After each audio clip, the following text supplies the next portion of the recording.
Today on my Irish seafood trails, I'm in County Louth, and to be precise, Carlingford, where they've been growing oysters for hundreds of years.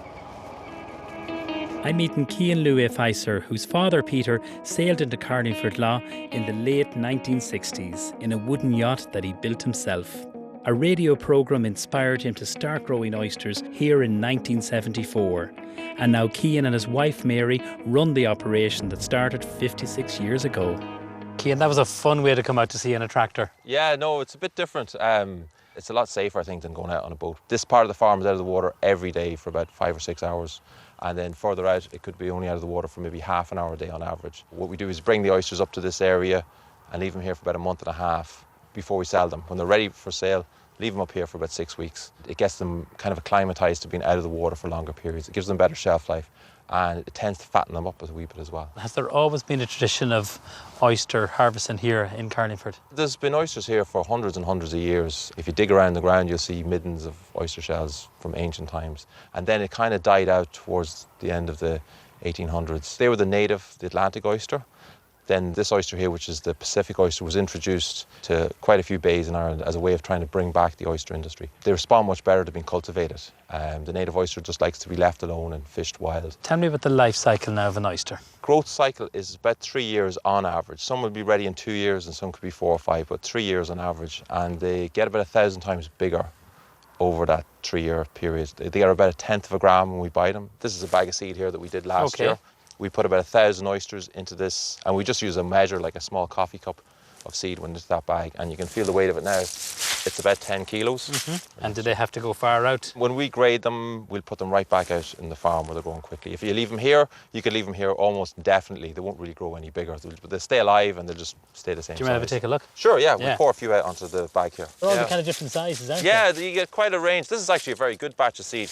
Okay. It's not too much of a range in size. So what size is the seed when you put it in? The original oyster was probably about that little bit at the back. That tiny bit there? Yeah, just bigger than the mesh. They would almost fall through the mesh of that bag when we buy them. And that's just grown from the seawater. There's no additives at all there. The seawater washes through the mesh into the bag and it's carrying plankton into the bag, and the oysters just filter the plankton out of the water. And do you have to do anything with the bag when they're out at sea? You tend to get a layer of seaweed growing on the top of the bag. So we flick the bag over and it's dark underneath, so the seaweed dies off and grows on the other side. As we're turning the bag, what we'll do is we'll give the bag a shake on the side, and what it does is it breaks. You can see the oyster, see that one's kind of grown into a kind of a long shape.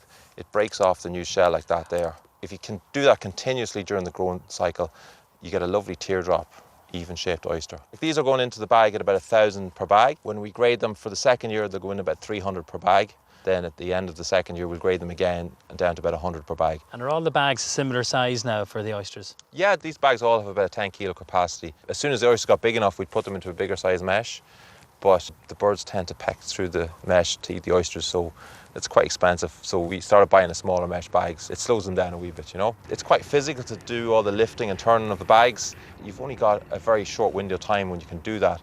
So together with a few different oyster farmers in Ireland, we started looking at different ways of doing that automatically. This is a system that was made in Australia. It's a basket, so it's open, and the oysters they will move around much more easily inside. To help them move, we put a float on the bottom of the basket, so when the tide comes in, it tips up, and when the tide goes out, it drops back down again. So they're getting tumbled twice a day, 60 times more often than we can do it ourselves, and you get a really nice oyster. The growth is actually a bit slower in this system because they're getting rumbled around the whole time, but the oysters that come out of it are a beautiful teardrop shape.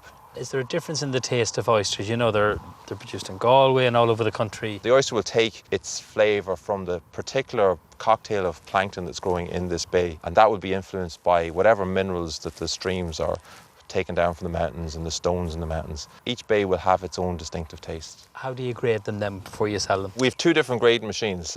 For the first and second year, when they're this kind of size, it's just a mechanical grader. So it's just sieves that move over and back, and the different grades, the oysters fall through that. And then for the final grading, we have a weighing machine that will weigh each oyster down to the gram for all the different customers. Where do you sell your oysters? When my dad started the farm, they were nearly all exported to wholesalers in France, and literally like a 20-ton truck would come around Ireland and pick up a couple of ton here and then go to Donegal and then down to Dungarvan. Over the space of about 10 years, all our oysters now are going out directly in our own boxes under our own brand, which is kind of nice. And you have big plans now for a visitor centre? Yeah, it's kind of my wife's project, and she's going to take people in and open a few oysters and make different dressings and take them down to the farm. Will we go and taste one? I think we'll do that next. Yeah, lovely. Okay. Okay.